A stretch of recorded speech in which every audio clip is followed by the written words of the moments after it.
Welcome to the Qualified Tutor podcast. I'm your host, Ludo Miller, and I'll be interviewing tutors and thought leaders from across the tutoring landscape to inspire, inform, and motivate you to become the best tutor you can be. The Qualified Tutor community is a safe and supportive space for tutors who love to learn and grow. We offer training, resources, ideas, and a chance to connect with like-minded tutors. If you'd like to continue the conversation, join our Qualified Tutor community at www.qualifiedtutorcommunity.org or find it in the show notes. Welcome to the next episode of the Qualified Tutor podcast. We are delighted to be joined today by three guests on this Roundtable podcast, where we will be discussing the role that tutors and agencies, schools and teachers can play to work together to bring the best result for students.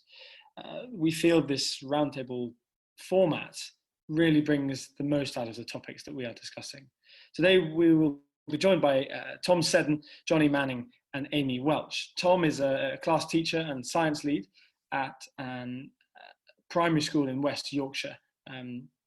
Tom is also joining us for the current cohort of the qualification for tutors, and we are very, very happy to have him with us. Johnny is the wonderful director of Manning's Tutors, who work very closely with schools and who has been involved very intimately with the conversations around the National Tutoring Programme. Amy is a head teacher at Lambeth Academy in South London and has worked closely with Johnny and with Manning's Tutors for the best part of 10 years and really is in a very good position to comment on the positive impact that one-to-one tutoring has and therefore how tutors can best be deployed in schools.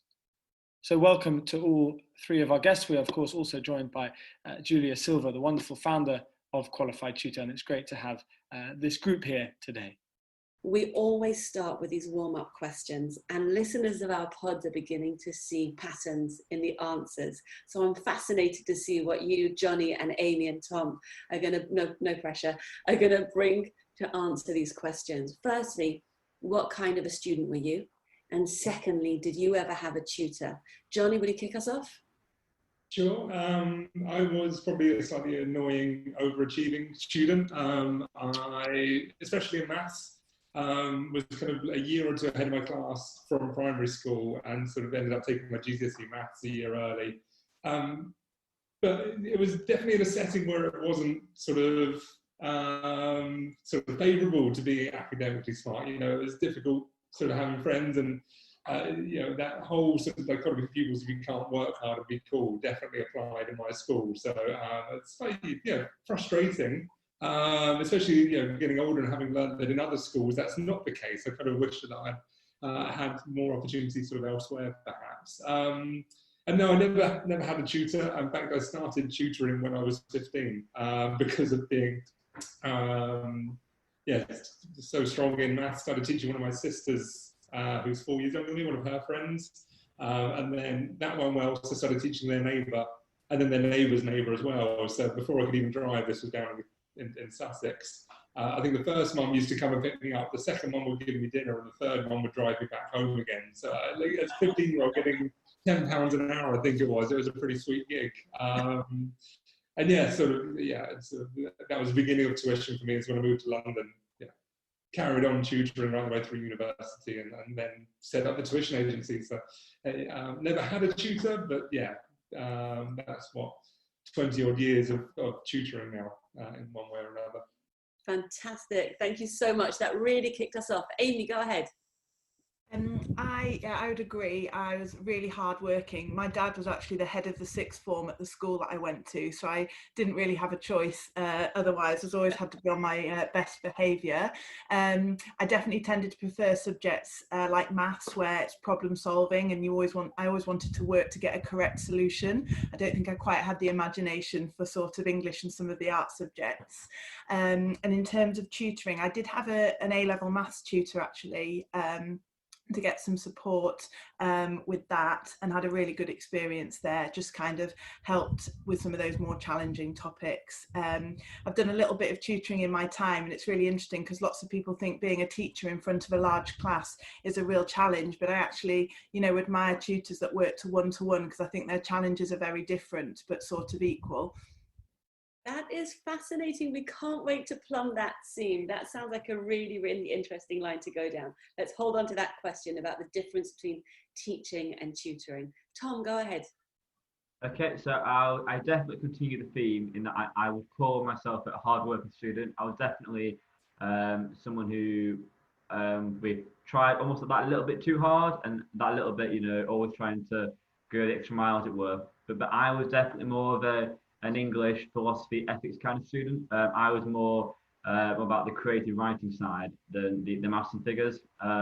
Maths and figures was never my particular strong point, which is interesting actually, because now that I've gone into teaching, and because I had to almost put more work into the maths and the science and the figure side, that's probably made me more of a fan of those now. So my interests have probably changed, but that's only because who becoming a teacher. Which has kind of made me think whether was it because I didn't like the subject because I wasn't good at it, or was it because I was perhaps how I was taught that subject at school, which, you know, who knows.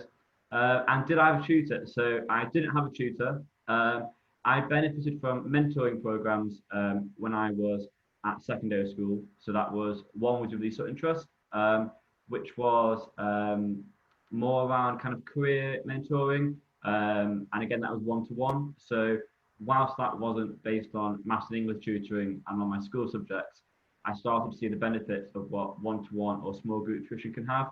And that was what got me interested in education and got me into teaching. Fantastic. So the benefits were really far-reaching. Definitely. Fascinating. Absolutely fascinating. Thank you so much. I could keep going in those lines, but we have specific things that we want to talk about in this podcast, which is not usual for us because we do tend to like a good ramble. But let's see if we can really, really add value to the conversation in this session. So the first thing that we wanted to ask you about was, how do students benefit from tutoring in school, and which students will benefit the most? And Amy, we thought we'd ask you first because you've had this opportunity to be deploying tutors, Manning's tutors, in your school. And so you have a little bit of a track record and you're able to see a little bit of the impact over. Please give us a sense of how many years and how you've been using those tutors. Go ahead. Yeah, so we've been using Manning's tutors probably for about 10 years now, the best part of 10 years, maybe a few more, mainly in one-to-one or two-to-one settings. But we've also been able to rely on Manning's to provide us with some cover for teachers of larger groups where we've either not been able to recruit a teacher to continue on with a course, but I'd say mainly one-to-one and two-to-one tutoring, particularly with our pupil premium and disadvantaged students. Shall I talk about the benefits? Go ahead, yes. They're huge. Yeah. So I think the first thing is that one-to-one attention definitely raises accountability for the students. Sometimes some of these students can get a bit lost in the classroom setting. However, when you're one-to-one or two-to-one, there's really no hiding from the content being taught. The student has to engage with it. And I think it's easy for the tutor to kind of check whether or not the students understand, as long as they're asking the right questions, in a way that sometimes students can opt out of that process in the classroom. But although the challenge is probably greater for the students and the accountability, they also get the benefit of lots of support compared to a classroom setting. So there's opportunity for them to ask as many questions about the content as they like. They can take it at the right pace for them. The tutor can shape the explanation for the child and build up that relationship, working out how best the child likes to learn, and make sure that they use that approach moving forward. One of the things that we found particularly useful is when we shared a question level analysis with Johnny's tutors. So you can identify the exact areas of weakness for that child, and the tutor can focus in on those areas in a way that the classroom teacher might not always have time to give that individual attention, and we found that to be really useful, because if you take that approach, it's also easier to monitor the impact the tutoring's happening, because I think far too often these interventions are put in place but nobody really has any way of telling whether or not it's having the impact that you hope it is. And then I guess lastly, I just want to share that I think the benefits of tutoring go way beyond the 1 hour session itself. It can often give the child a newfound confidence, new motivation to then go on and carry out extra independent study sort of outside of both lessons and their tutoring time. And when the tutor shows that they believe in the child often wants to do well for them in that development of the relationship. And I've definitely seen tutoring relationships develop into something more like a mentoring relationship, and there's real power in that. And then lastly, I think that the tutoring platform, that hour, it offers these students a chance to experience success, and these are often students that don't experience success in the classroom, and that can help them again have that greater belief in themselves, which can have wide-reaching effects in terms of their academic and personal development, I'd say. Fantastic. I'm going to give you an extra lastly. When we chatted about this, Amy, you said something that really struck me. You said that they get the opportunity, the students, to associate effort with attainment. Because if they're lost in a classroom, they actually never get that opportunity to realize that if they apply themselves, they can be successful. Because if the pace is too fast in the classroom, or the pitch is off in that classroom, or they're distracted because it's not cool to be high achieving in that classroom, then that tutor can give them the opportunity to create that association. Absolutely. Yeah, I couldn't agree more. Well, it was your thought. But I really think that was up and ran with it, because I'd never quite seen it before, and that was really, really helpful. Johnny, give us your insights. Go ahead. Well, I was hoping Amy was going to stop talking, because every single point that I wanted to make, she just kept on getting to I'm also going to ask Amy to rewrite our brochure, because she's good luck, Tom, as well, following that up. So succinctly there. Yeah, the benefits, like Amy says, you do these QLAs and you see the elements that the class is struggling with, and for a teacher they can look at it and go, oh look, there's this topic that everyone's struggling with, I need to revisit that, and that's completely fine. But they might look and say, oh look, there's a topic that 2 pupils are struggling with, I can't dedicate a class to teaching that. And that's where that nuance of tuition can be really beneficial, because we can then drill down into those topics with those individual pupils. So yeah, it's a more flexible approach for a classroom teacher to make sure that all of those gaps are being plugged. And then, yeah, for the pupils, you've got this other voice. So that's what I quite often describe it as, because some schools we go into this, there's some resistance from teachers. Sometimes they say, well, why don't we just come in after school and do some extra sessions with the kids? They said, well, they've already had you in the daytime in the classroom. Wouldn't it be nice if they got just a fresh perspective of it in the evening? And, you know, there are many different companies out there doing lots of different things with tuition. Our speciality is using undergraduates, people who have been through the GCSEs and A-levels, in the recent few years, and kind of see eye to eye with the pupil. They understand the stresses and strains they're under. They can relate to these pupils, and sometimes that can just make all the difference, you know, when they get that one-to-one opportunity. And like Amy says, I mean, our guidance to our tutors is to be reactive. They have a lesson plan just in case they're not getting anything out of the pupil, but the main objective for them is to go in and say, what did you do in school today? Or what have you been doing this week? And yeah, can you do that? And generally the kid will say, oh yeah, I'm fine with that. We'll say, don't believe that for a second. Get them to show you. And then you suddenly find out that maybe they're not as confident on it as they claim they are. And you can make sure that they're fully up to speed on that, whatever's being covered by the teacher that day or that week, before moving on to whatever you might have had planned for the lesson. And that means that that is the child that is going to be sat in the class with their hand up, contributing, because they're with the programme at that point. They've got that confidence. Like Amy said, then the benefit of this 1 hour of tuition just spills over and multiplies upon itself, which is really, really awesome. Johnny, tell us about those tests that you did, the weekly tests where you were looking at the same cohort. That was a programme for what was then called Quinton Kynaston in St John's Wood, where the entire year group, so 120 odd pupils I think it was doing a GCSE maths mock every fortnight.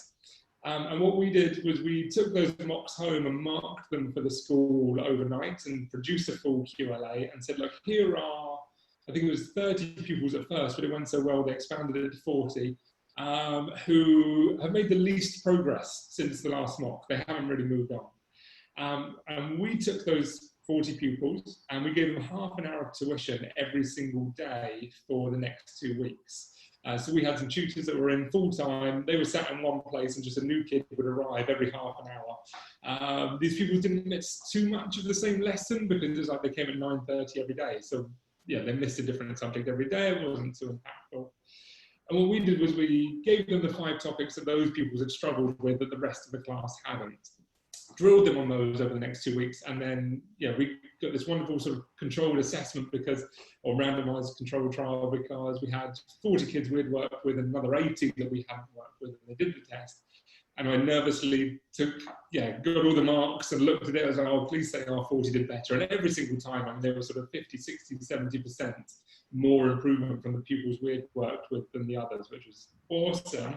But then I thought, oh, hang on a second, we're cheating here because we're just drilling them on 5 topics and they're walking back in and they're smashing those. Of course they've improved.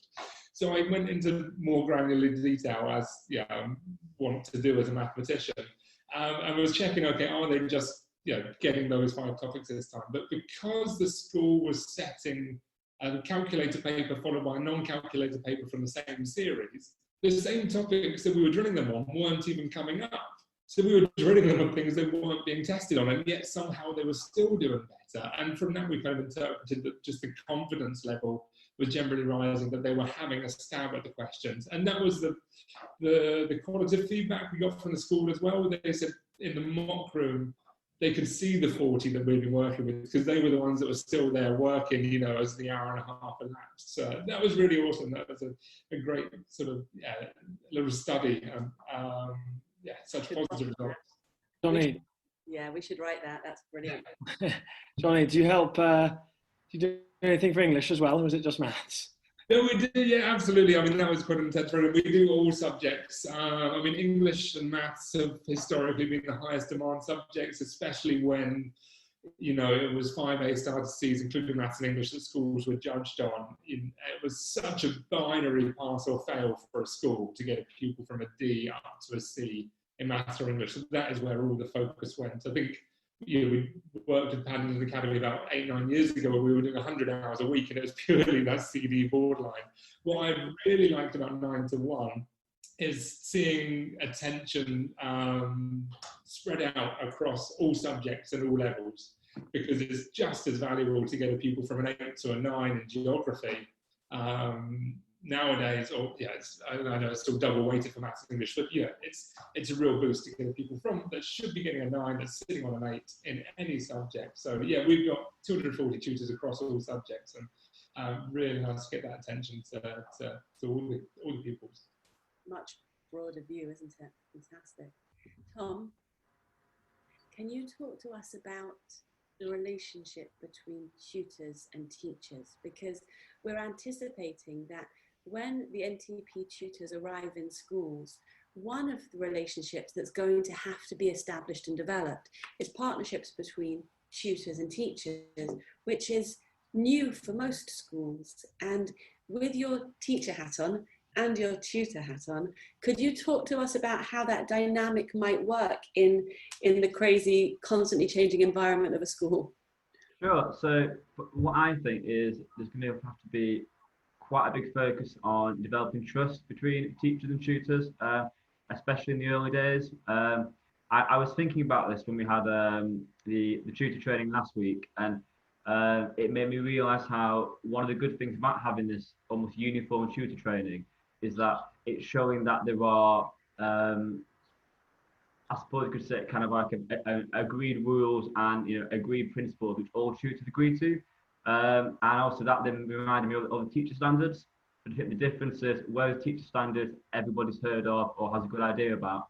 Perhaps with tutoring, the idea that all tutors, wherever they tutor, still buy into certain principles or values. That's perhaps not as quite clearly communicated.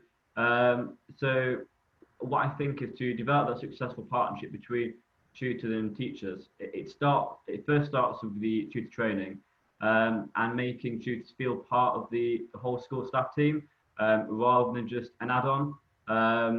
And I think part of that will be making sure that their responsibilities are clear.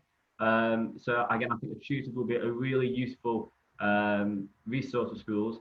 But then if those resources aren't used in the way they should, then there's a chance that they'll either just be an expensive member of staff in the school not really contributing as much as hoped, or that could actually lead to perhaps tension between tutors and existing teachers, because they'll be thinking, what is my role, what is your role, kind of, where do they merge a little bit. And I think that with schools being so busy in September, with all the other things you'll have to deal with, making sure that all staff get on, including new staff who are tutors, is going to be really important. And also, which I thought, the other point which just came to mind then, is the idea that it should almost be explained to existing staff, to teachers, what the tutors are there for. So I think in lots of schools, and in my school guilty of this too, there'll be this big initiative which you're taking part in, but isn't always explained particularly well to all staff. And what that means is there might be this example, a new tutor in school, but no one really knows what they're doing there. And I think we need to kind of explain to teachers, what is so good about tutoring, why the tutoring can help our school and our pupils, and actually, see the value in them being there, rather than just being someone else in the building.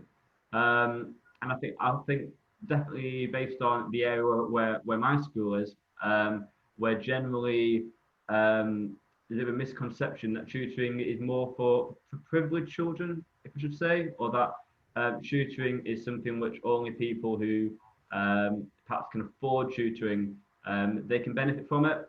And that's going to be something which I think schools are going to have to kind of tackle that misconception, to encourage not just children to participate, but parents to want their children to participate as well. I think that's going to be another focus. Lots to do. Tom, you nailed it. Absolutely nailed it. Amy, could you respond? Yeah, I totally agree about that clarity of communication and everyone being really clear on what their purpose is. I think I'd add really frequent contact between the tutor and the teacher, just to make sure that there's no overlap, or should I say time wasted, because time is going to be so precious. So being really clear about what the child has succeeded at and what topics should be covered next. And I also think sort of joint observations work really well. So we had a tutor in our school recently that was teaching, and I went in and observed them and gave them some feedback. And for example, whilst their subject knowledge was excellent, they had less experience on the formative assessment side of things. I have to say, this wasn't a one-to-one, this was a small class. So, to be fair, she straight out of university had no experience of teaching a whole class, but she was so receptive, and we got her using mini whiteboards, so she was able to, assess the understanding of the whole class at once, and it really improved sort of the impact she was having. And likewise, inviting tutors in to observe in lessons so that they can see how it's done in the classroom setting. And then if you've got that sort of mutual feedback relationship, then hopefully nobody feels kind of threatened. You can see that it's all just open and transparent, and that sort of relationship's really positive. Amy, this is new news to me, because you're talking about building space within the tutor's timetable in school for them to do things other than working one-to-one in order to improve the impact of their one-to-one working. So if the school wanted to make use of that, they'd actually have to leave space in the timetable and sort of discuss that with the agency, wouldn't they? That's quite an interesting and sort of a longer view of how to make use of a tutor in a school. Yeah, I think it's so important though that they're asking the right questions in terms of testing understanding, and things like that. And if you're going to be investing in the tutoring, you want to make sure that it's having the greatest impact. So I'm obviously not talking about taking a huge amount of time out, but yeah, I think it is worth doing properly if we're going to be doing it. Yes, and you mentioned earlier about testing and sort of impact data. who administers that? The teachers or the tutors or both? So I would say it tends to be both, and one of the sort of middle or senior leaders would would have oversight of that, to look at the sort of, to track on a topic by topic level. So unlike when Johnny was talking about them doing different sets of mock exams, we would have almost more of a pre and a post assessment. So, you know, we'd give them 5 topics, they'd do an initial assessment based on those 5 topics and usually perform very poorly, and then they'd have their block of tutoring and they'd do a post assessment so that you could really assess the impact, particularly on those topics that have been covered. Fascinating. Fantastic. Johnny, do you want to take it from here? Talking about establishing the partnerships between the agency and the school? Yeah, and the closer that agencies and schools can work together, the better impact we're going to have for all the pupils involved in this school tuition relationship. Tom mentioned communication between teachers and the tutors. I think that is absolutely vital.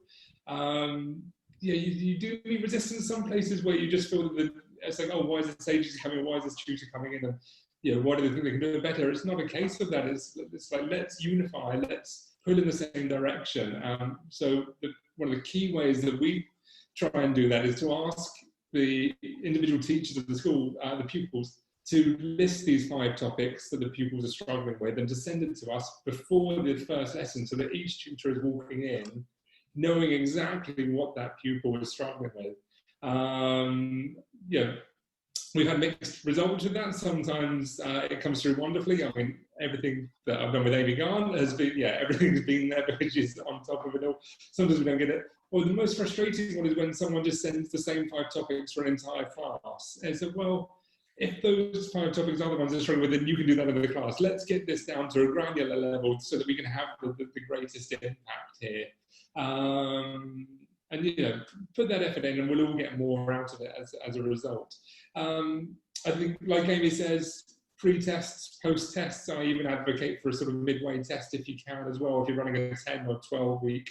I think NTP is sort of pushing for 15-week programs, which is wonderful because you could then do a partway test. Say you had a cohort of 40 pupils doing maths, 40 doing English, 40 doing science. If you did a partway test, it would give you the opportunity to look at it and say, oh, look, these pupils are doing phenomenally well. In fact, they've caught up. Wonderful. Let's actually take them off the scheme and put some other pupils in that can benefit from it. Look, these pupils are doing pretty well. I think they could benefit with continuing to the end of the scheme. Or hang on, look, these pupils, they aren't benefiting from this for whatever reason. Let's identify why not. Are they in a 3-to-1 that they're slipping to the back of the group somehow, or not engaging, or is there an attendance issue or a sort of behaviour issue going on? So if you do that at the midway point, you have the opportunity to make sure that you use the second half of the programme to its greatest effect. But like I said, the more collaboration we can get going between schools, SLT, teachers, tutors and tutoring agencies, the better. So talk to us about your procedures. So Johnny and Amy, you talk to each other and then the teachers and the tutors talk to each other? Yes, but I'd say the member of the senior leadership team in charge would probably actually talk to all the stakeholders, from the child to the tutor to Johnny. And I think, just to build on what Johnny said, I think if an agency can really strip back the sort of admin side of things, I think that's really, and I think that's one of the things that Johnny does really, really well. There's certain key bits of information that he needs, and obviously we get that, but all the other stuff he just takes out of our hands, which, when you're busy in the day-to-day running of a school, is so helpful. Sorry, I've forgotten what the original question was. Hang on, and I actually wanted to nudge you even further in terms of the agencies being really organised, because we're going to have a whole conversation around bubbles and all of the safeguarding procedures that are going to become part of our daily risk assessment. So how are you going to be speaking to the agencies that you work with to make sure that they stay up to date with the way that you're doing things in your school? Yeah, that's a really interesting point. I mean, I'd say the communication is really frequent, and it's great to know you can just pick up the phone and have someone there to give you that support. In terms of all of the COVID-19 planning that's happening, obviously everyone in September will be spending part of their inset looking at what the new normal kind of looks like. Now, I would want the sort of leaders of the agencies, and I know Johnny would do this, if I sent him a briefing document and said, right, this is how we're doing things at Lambeth, and this is sort of what I need tutors to be aware of when they're coming into school. I know that they'd all get that message. Equally, I think in these sort of strange times, we might go a step further and do a mini induction for the tutors who were coming in. Obviously, there's different types. Obviously, if you've got the people working with you the whole time, that's slightly different. You treat them as a normal member of staff. But I think there's probably a place for having a more of a mini induction, particularly in that first session, that says, look, this is the way things need to be. Yes, and we're going to need to make those systems as smooth as possible so they don't take up too much of that valuable time, aren't we? Yeah. Fantastic.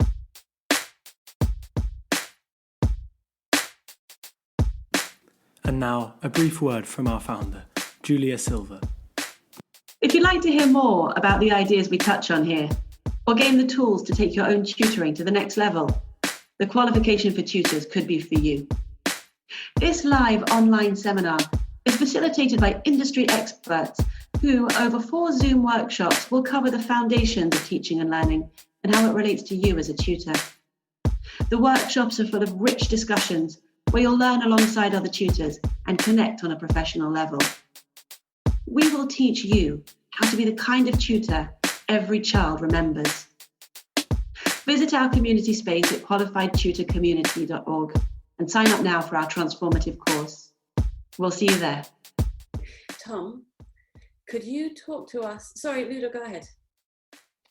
I feel like it's very good for this conversation to move on to a conversation or discussion about the National Tutoring Programme itself. And it's great to hear, Amy, that's real practical advice on how schools actually integrate or deploy tutors. And I think that kind of conversation will become really much more important as the programme moves on and as more and more schools register their interest and start kind of working towards how to do that. So thank you very much for that. I think, Tom, we'd love to ask you, how do you think we can ensure that the National Tutoring Programme works best for students themselves? So I think we can make sure the National Tutoring Programme works best for students in kind of seeing the programme as part of the school's COVID recovery plan. So actually seeing it is a really important part of it rather than just an add-on. And what is quite encouraging when you see the information coming out about the NTP is that there's so many, I suppose, big charity organisations kind of getting involved, whether that's Teach First or the Certain Trust, and I think by having those kind of big names on board, that will give lots of schools, especially in my area, kind of like the confidence to use it and embed it within their COVID planning, especially when obviously for some of the tutoring there will be a cost, and even though it is subsidised and schools will get some of their COVID recovery kind of catch-up money, schools will still have to think carefully how they use that. But I think definitely if the NTP feels crucial to the school recovery, that is really important. And I think for my school, because we have a quite high number of pupil premium children, and I think we've never really used tutoring to support the pupil premium children, or perhaps we never used it as well as we could. And I hope that one of the things that does come out of the programme is the school has a new respect for tutoring, and also I guess those teachers in school can almost steal some of the good ideas and practice tutors have been using for a while. In the same way, they can also learn from teachers. It's a bit of a two-way street. One thing which I have noticed, especially during the lockdown over the past few months, different schools have had different provisions for online teaching. some have done loads of it, some have done none at all. And I found that as a profession, some of us were a little bit unsure, or some of us were a little bit, weren't quite sure how to use online provision in the best way to support students. And I think that's something which tutors have been doing for quite a while. And I'm hoping that is something which we'll be able to, magpie and improve, which we can use, during the National Tutoring Programme, but also when the programme ends, we'll have a legacy in our school. Yeah, I think that's that two-way relationship that you just talked about is really important. And I think you just touched on another great point there, which was that being in schools will mean that tutors get that same kind of staff from continuous learning that teachers are able to get. So, tutors often are isolated. So that will be perhaps a very positive side effect, is that tutors are able to kind of be in that continuous learning environment that teachers benefit from. Johnny, I would love to ask you, really, just off the back of that, what do you think success would look like for the NTP? So, I mean, the initial success of the NTP is going to be just based on the pupils that are returning to school now, having pretty much, a lot of them had no education or limited education since March. And I think we all know that there has been, in that period of time, a widening of the gap between disadvantaged pupils and their better off peers. And there's some really interesting studies by Sutton Trust and the EEF around just how much that's widened and how great the catch-up will be, which is why it's awesome that NTP has come in and is hopefully going to help us to get those pupils that haven't been able to engage for whatever reason in the last 6 months back into education, to get them back learning and make sure that this lockdown, that this epidemic doesn't have a long-lasting effect on their lives, that they're able, if they're in exam years, to go on and get the results that they need to pass next summer, or even if they're year 9, year 10 pupils, to not be set back in such a detrimental way, that they can't get what they deserve at the end of this. I think what Tom said there, I mean, you've got the more long-lasting success of NTP, which is legacy. I mean, we've supported, counting it up the other day, 46 different schools and academies across London over the last 12 years, which is awesome. There's about 330 schools, academies, or secondary schools and academies that we could work with. And I don't think that there are that many of them that are actually using tutors as a complement to the studies. So I'm hoping that NTP sort of awakens this idea of a collaboration between teaching and tutoring within schools, and it can be seen as another string to the bow for education. Because I mean, part of my sales pitch sometimes to heads is to say, look, if you've got a spare 30,000 sitting around and you're not sure what to do with it, you could recruit one more teacher, but that's the teacher who is going to be able to teach one subject, and you're going to need them on the books all year round. Or you could take that 30,000 and have a much more nuanced approach. You could sort of focus on English in the first term and focus on maths in the second term, and then just have a little look and see what you're struggling with in the run up to the exams, and sort of, have 10 different tutors in 10 different subjects suddenly coming in and giving that final push towards the exams. So it's a far more flexible way of providing education. So I'm hoping that idea, and that's from a purely selfish view as well, but I'm hoping that idea is embedded within schools that currently see it as competition, which it shouldn't be. And hopefully, I know Sutton Trust have been championing the idea of tuition vouchers for a number of years, and it's a scheme that hasn't sort of got off the ground just yet, but this might be the catalyst for that to happen. So this idea that the widening of the gap is mostly happening because better off pupils have access to private tuition at home and disadvantaged pupils don't.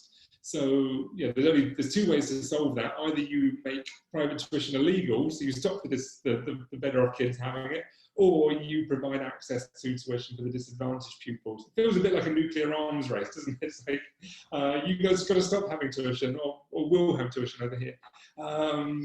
So yes, hopefully tuition is verified as having the huge impacts that the studies of the EEF have done already say that it does. and that in the future we can see tuition widen out so that everybody has access to it and all pupils are able to make the progress that they deserve, across the board. That's success from my point of view.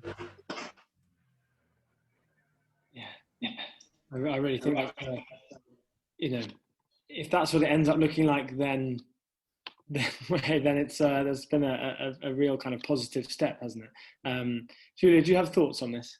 I do, of course I do. I've got tons. But this is what I want to leave you with. The question was, what would success look like for the NTP? And I think it's already been successful in raising our expectations of tutoring across the board. Because as soon as the National Tutoring Programme announced that tutor training was a eligibility criteria, what's happened is tutoring as a profession with professional development has arrived in the mainstream.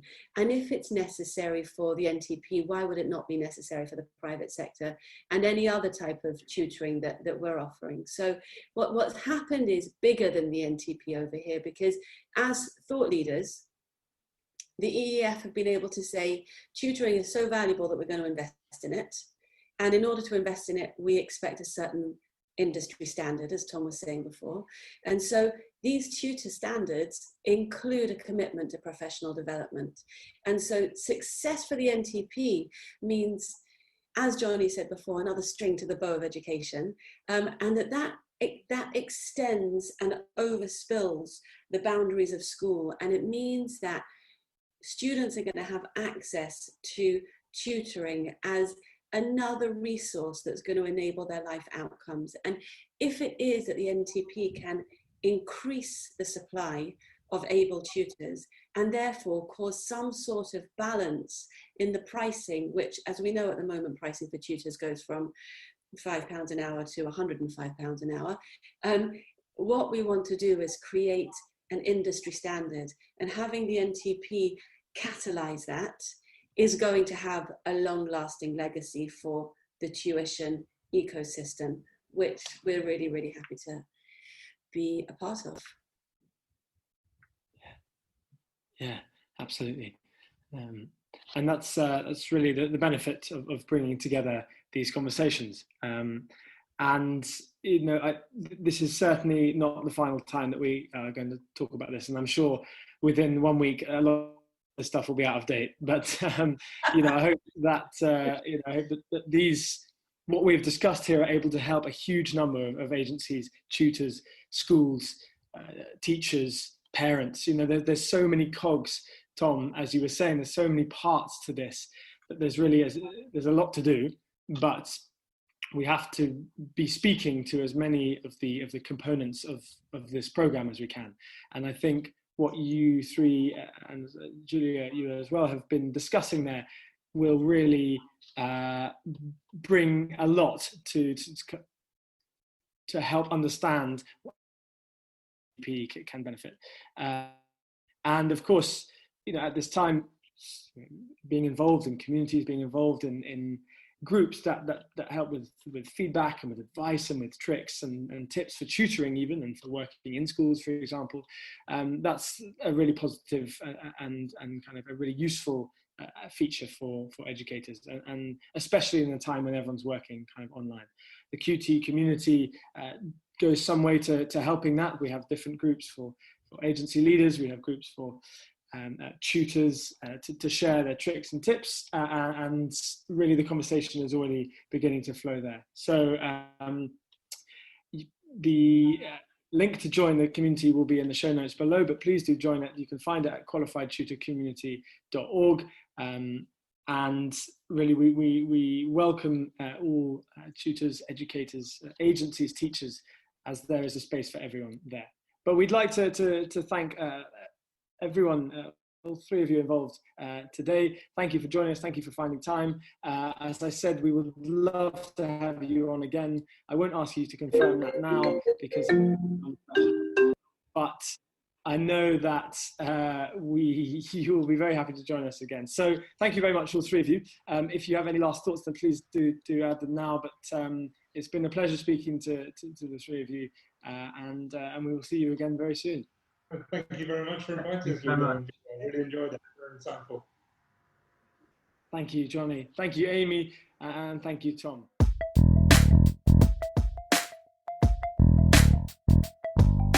Thanks for listening to the Qualified Tutor podcast, where tutors share their expertise to support the tutoring community. If you'd like to continue the conversation, join our Qualified Tutor community at www.qualifiedtutorcommunity.org or find it in the show notes below. We exist to connect, share, and learn with you because tutoring is a small job that makes a big difference.